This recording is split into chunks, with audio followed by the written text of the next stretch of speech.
Hello students, welcome back to my channel Shipra Classes. Very good morning to all of you. How are you?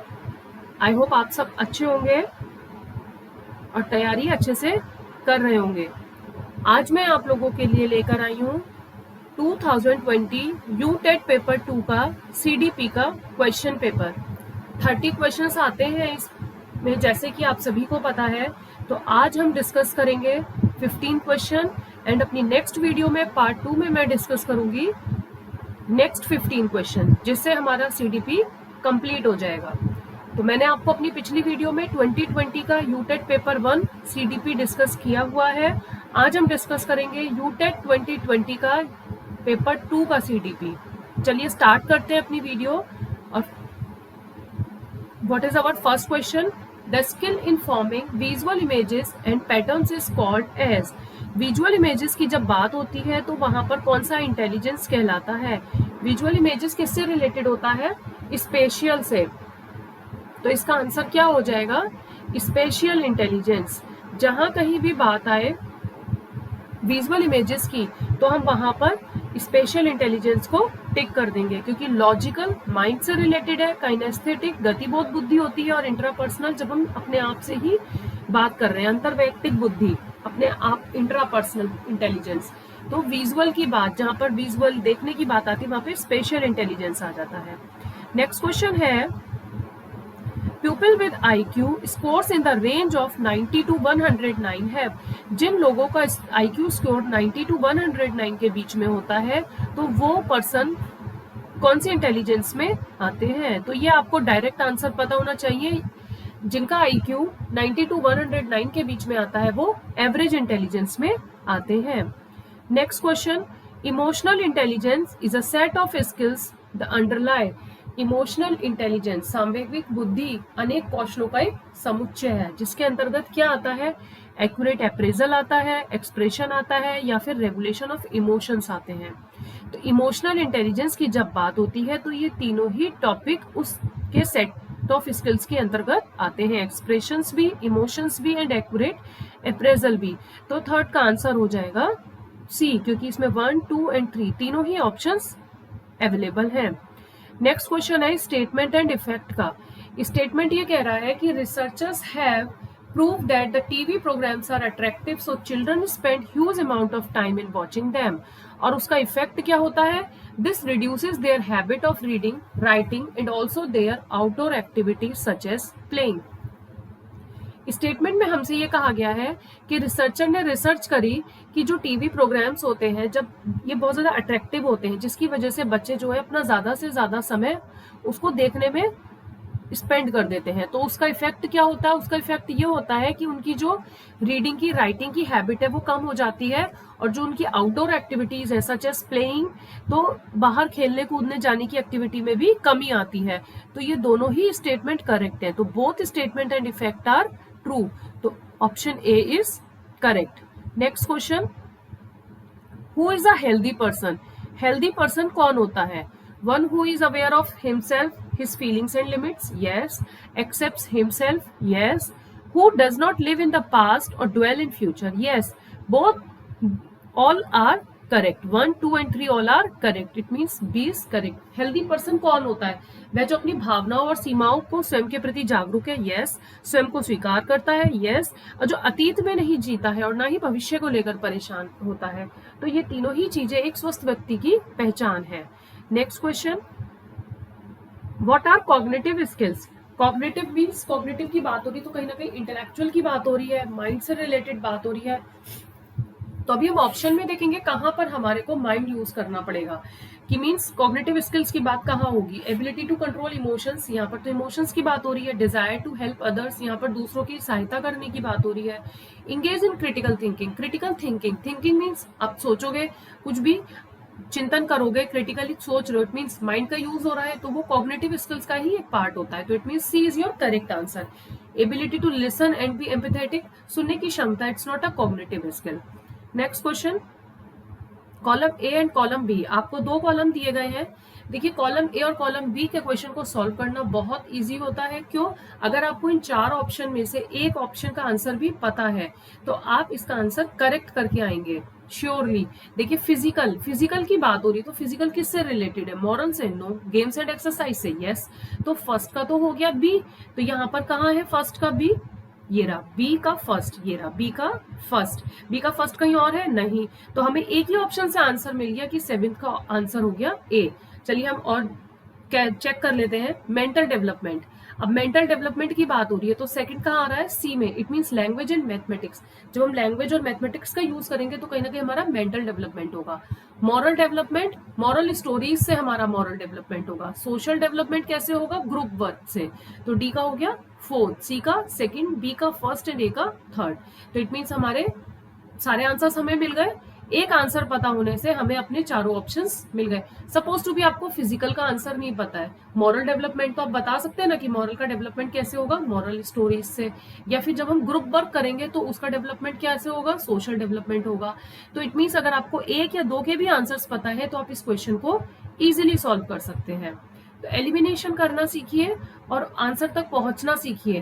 Question कराने का मेरा motive यही है कि आप क्वेश्चंस को सॉल्व करने के तरीकों को उनको जल्दी से जल्दी सीख पाए ताकि एग्जाम में इस स्ट्रेटेजी को अप्लाई कर पाए। Question number 8. Human behavior is the result of continuous interaction between cognitive behavior and environmental determinants. This has been explained by which psychologist in this theory, in its theory of learning. तो ये जो human behaviour, ये जो बात कही गई है, मानव व्यवहार संज्ञानात्मक, व्यवहारात्मक एंड पर्यावरणीय निर्धारक के बीच सतत अंतःक्रिया का प्रतिफल होता है। तो ये किस मनोवैज्ञानिक ने अपने सिद्धांत में कहा है? तो ये एल्बर्ट बंड्यूरा की थ्योरी में कहा गया है। Whatever is taught to the children, it should be repeated. जो भी कुछ बच्चे को सिखाया जाता है उसको दोबारा से दोहराया जाना चाहिए, समय समय पर उसका उपयोग किया जाना चाहिए। तो ये थॉर्नडाइक की किस एक्सरसाइज में, किस लॉ में कहा गया है? देखिए कोई भी चीज को बार बार रिपीट करना, इट मीन्स हम उसका अभ्यास कर रहे हैं, उसकी प्रैक्टिस कर रहे हैं, उसकी एक्सरसाइज कर रहे हैं। तो ये लॉ ऑफ एक्सरसाइज में आता है, अभ्यास का नियम। बार बार समय समय पर उसका उपयोग कर रहे हैं, उसको दोहरा रहे हैं, तो कहीं ना कहीं उसका अभ्यास कर रहे हैं। तो इससे आपको आंसर डायरेक्ट मिल जाएगा। It's answer is law of exercise. Next question, the sequence of 4 processes involve at memory level learning. Memory level learning के 4 प्रोसेस का सीक्वेंस आपको बताना है। तो देखिए सबसे पहले तो आता है परसेप्शन। हमारे पास चारों ही ऑप्शन में परसेप्शन है, इसमें भी, बी में भी, सी में भी एंड डी में भी। इट मीन्स अभी हम इनमें से कुछ एलिमिनेट नहीं कर सकते, तो हमें पास अभी चारों ऑप्शन करेक्ट लग रहे हैं। अब हम नेक्स्ट स्टेप पर पहुंचेंगे। तो परसेप्शन करने के बाद हम करते हैं रिटेंशन। जो भी हमने परसीव किया है, जो भी हमने सीखा है, जो भी हमने समझा है, अब हम उसको अपने पास रिटेन करके रखेंगे, धारण करेंगे। तो रिटेंशन कहाँ है? सेकंड ऑप्शन रिटेंशन बी में है और रिटेंशन डी में है। तो अब आपको पता चल गया कि ए और सी तो हमारा आंसर नहीं होगा, हमारा आंसर या तो बी होगा या फिर डी होगा। अब हम नेक्स्ट स्टेप पर पहुंचते हैं। अब रिटेन करने के बाद आप क्या करोगे? उसे रिकॉग्नाइज करोगे या उसे रिकॉल करोगे? उसे रिकॉल करोगे और उसके बाद आपको उसको रिकॉग्नाइज करना है। तो अगर हम देखें कि ये क्वेश्चन कैसे सॉल्व हुआ, मेमोरी लेवल लर्निंग, स्मृति स्तर के सीखने में अंतर्निहित 4 प्रक्रियाओं का क्या क्रम होता है? सबसे पहले आप कोई भी चीज को परसीव करते हैं। सपोज टू भी अभी मैं आपको ये टॉपिक या ये क्वेश्चन पेपर डिस्कस कर रही हूँ, तो आप पहले उसे परसीव कर रहे हैं, उसे सीख रहे हैं, फिर उसके बाद आप उसको रिटेन करके रखोगे, अपने पास धारण कर लोगे कि हाँ हमें ऐसा सिखाया गया था, तो अब हमें इसे अपने पास रिटेन करके रखना है। उसके बाद आप इसको रिकॉल करोगे, मीन्स प्रत्यस्मरण, आप उसे दोबारा से रिकॉल करने की कोशिश करोगे कि मैंने ये पढ़ा था, इसका आंसर ऐसा था। तो इससे क्या होगा? आपका रिवीजन भी होगा और आपको रिकॉल करने से आपको अच्छे से वो समझ में आएगा, आप उसको अच्छे से अपने पास रिटेन भी कर पाओगे। आफ्टर दैट उसको आपको पहचान करने में इजी होगा, तो आप उसको रिकॉग्नाइज कर पाओगे कि हाँ ये चीज हमने इस क्वेश्चन में या इस टॉपिक में पढ़ी थी। जैसे डायरेक्ट आपसे पूछ लिया जाए कि जीन पियाजे की थ्योरी में कितनी स्टेजेस हमने पढ़ाई थी? SPCF 4 स्टेजेस पढ़ाई थी। अगर आपने इसको परसीव किया है, इट मीन्स आपने इसको सीखा है, उसके बाद आपने इसको अपने पास रिटेन करके रख लिया, टाइम टू टाइम आपने इसको रिकॉल किया, देन जैसे ही आपके सामने क्वेश्चन आया तो आपने उसको रिकॉग्नाइज कर लिया कि SPCF जो है वो पियाजे की थ्योरी में स्टेजेस की बात की गई थी, तो आपने उसको आफ्टर सबसे लास्ट में क्या करा? रिकॉग्नाइज करा। तो PRRR, perception, retention, recall and recognition are the for process of memory level learning. Next question, the factors affecting teaching learning process related to students are. अब हमें वो फैक्टर्स बताने हैं शिक्षण अधिगम प्रक्रिया को जो प्रभावित होने वाले कारक हैं जो शिक्षार्थी से संबंधित है. Age and maturation, yes. Physical and mental health, yes. Level of motivation and willingness, yes. तो ये सभी चीजें हैं जो ये सभी सारे फैक्टर्स हैं जो factors affecting teaching learning process में स्टूडेंट से रिलेटेड है. तो इसका आंसर हो जाएगा D, all of the above. Next question, if the subject matter or the activity to be taught may not have any relationship with the life of the children, then अगर कोई भी ऐसी activity है जो आप बच्चे को सिखा रहे हैं जो उसके मतलब की ही नहीं है, उसे कोई उससे मतलब ही नहीं है, उसकी लाइफ में उसका कोई यूज नहीं है, इट मीन्स वो ना तो बच्चा उसमें इंटरेस्ट ही लेगा और उसे उस चीज को सीखने में डिफिकल्टी भी आएगी. इट मीन्स सी, मतलब child might not take interest in learning, they may feel difficulty in learning. अभी आप यूटेट की तैयारी कर रहे हैं, अगर मैं इसे किसी छोटे स्टूडेंट को, 6th-7th के स्टूडेंट को या फिर 9th-10th के स्टूडेंट को भी अगर समझाने की कोशिश करूंगी तो उनको समझ में नहीं आएगा, ये उनके मतलब की चीज नहीं है, ना तो वो इसमें इंटरेस्ट लेंगे, लेकिन फिर भी अगर हम उनको सिखाएंगे तो उन्हें इन सब चीजों को सीखने में कठिनाई आएगी. लेकिन यहीं पे आप इन चीजों को इंटरेस्ट लेके सीखेंगे क्योंकि ये आपके काम की चीज है. आपको पता है एग्जाम में ऐसा ही कुछ हमारे भी एग्जाम में आने वाला है, तो आप इसको इजीली सीख भी पाएंगे और इंटरेस्ट लेकर भी सीखेंगे. Which of the following is or are objective type of test. अब इनमें से बताना है कि कौन सा ऑब्जेक्टिव टाइप ऑफ टेस्ट होता है. True false, yes. Matching items, yes. Multiple choice, yes. It means all of the above are objective type of test.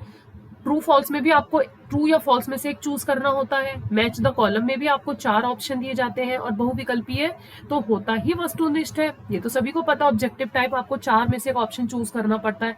जैसा कि आपका एग्जाम होगा, ऑब्जेक्टिव टाइप क्वेश्चंस होंगे आपके, तो उसमें क्या आएंगे, मल्टीपल चॉइस क्वेश्चंस. तो ये तीनों ही आपके क्या है, ऑब्जेक्टिव टाइप ऑफ टेस्ट. तो all of the above is your correct answer. Right an essay on freedom struggle in India is an example of. अगर आपसे कहा जाए कि फ्रीडम स्ट्रगल ऑफ इंडिया पर एक एसे लिखिए तो वो किस टाइप के एग्जाम्पल में आएगा. Extended response essay question, restricted response essay question, short answer type question या फिर नन ऑफ द अबव.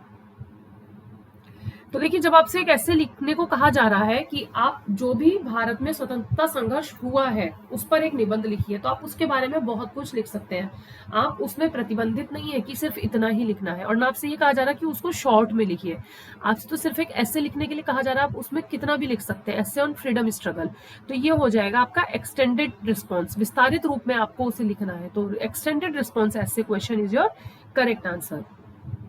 ये क्वेश्चन दिया गया है और पूछा जा रहा है ये किसका एग्जाम्पल है. जिस तरीके से न्यू दिल्ली इंडिया से रिलेटेड है, ऐसे ही इस यूके किससे रिलेटेड है, तो ये किसका एग्जाम्पल है. तो ये एनालॉगी बेस्ड क्वेश्चंस होते हैं. ये ना तो क्वेश्चन बेस्ड आइडेंटिफिकेशन होते हैं, ना ही ये चयन पर आधारित होते हैं. ये होते हैं सादृश्यता पर आधारित प्रश्न. इनको हम कहते हैं एनालॉगी बेस्ड क्वेश्चंस. अगर इस टाइप का कोई भी क्वेश्चन आता है तो वो क्वेश्चन किस पार्ट में कहा जाएगा, एनालॉगी बेस्ड क्वेश्चन में. तो आज मैंने आप लोगों के साथ ही 15 क्वेश्चन डिस्कस किए. आई होप आपको समझ में आ रहे होंगे. मैं क्वेश्चन पेपर सिर्फ इसीलिए आपके साथ डिस्कस करा रही हूँ. कंटेंट आप लोग पढ़ते रहिए और कंटेंट पढ़ने के साथ साथ डेली जितने मैं क्वेश्चंस आप लोगों के साथ डिस्कस कर रही हूँ उनको टाइम टू टाइम रिवाइज करते रहिए, क्योंकि यही क्वेश्चंस, यही टॉपिक्स घूम फिर कर आते हैं. क्वेश्चन सेम नहीं होते हैं, लेकिन कहीं ना कहीं आपको वो ही टॉपिक्स में से क्वेश्चन पूछा जाता है. अगर आप एक क्वेश्चन प्रिपेयर कर रहे हैं तो उससे आपके 4 ऑप्शंस तैयार हो रहे हैं. अभी एक्सटेंडेड रिस्पॉन्स ऐसे पूछा गया है, हो सकता है आपके आने वाले एग्जाम में शॉर्ट आंसर पर क्वेश्चन पूछा जाए या फिर रिस्ट्रिक्टेड रिस्पॉन्स की पे क्वेश्चन पूछा जाए. तो इसलिए आपके पास अभी समय है, 1 मंथ कंप्लीट है. डेली कंटेंट पढ़िए, डेली चाहे 1 या 2 टॉपिक तैयार कीजिए और इधर मेरी वीडियोस आप टाइम टू टाइम वॉच करते रहिए ताकि आपका कंटेंट के साथ साथ क्वेश्चन पेपर भी तैयार होता रहे. मेरी कोशिश ये रहेगी मैं आपको लास्ट 3 इयर्स के क्वेश्चन पेपर डिस्कस करा दूं, पेपर 1 भी और पेपर 2 भी. अभी हमने सीडीपी स्टार्ट किया है पेपर 2020 का, और 2022 मैं आपके साथ प्रीवियस वीडियो में डिस्कस कर चुकी हूँ. सीडीपी पेपर 1 भी और पेपर 2 भी. ये कंप्लीट होने के बाद मैं 21 का पेपर लूंगी सीडीपी का. सीडीपी कंप्लीट होने के बाद हम मैथ से स्टार्ट करेंगे. तो इस तरीके से आपका टाइम टू टाइम रिवीजन होता रहेगा. और अगर आपको मेरी वीडियोस पसंद आ रही हो तो please like, share and subscribe कीजिए. एंड कोई भी प्रॉब्लम आ रही है तो कमेंट कीजिए। Thank you for watching.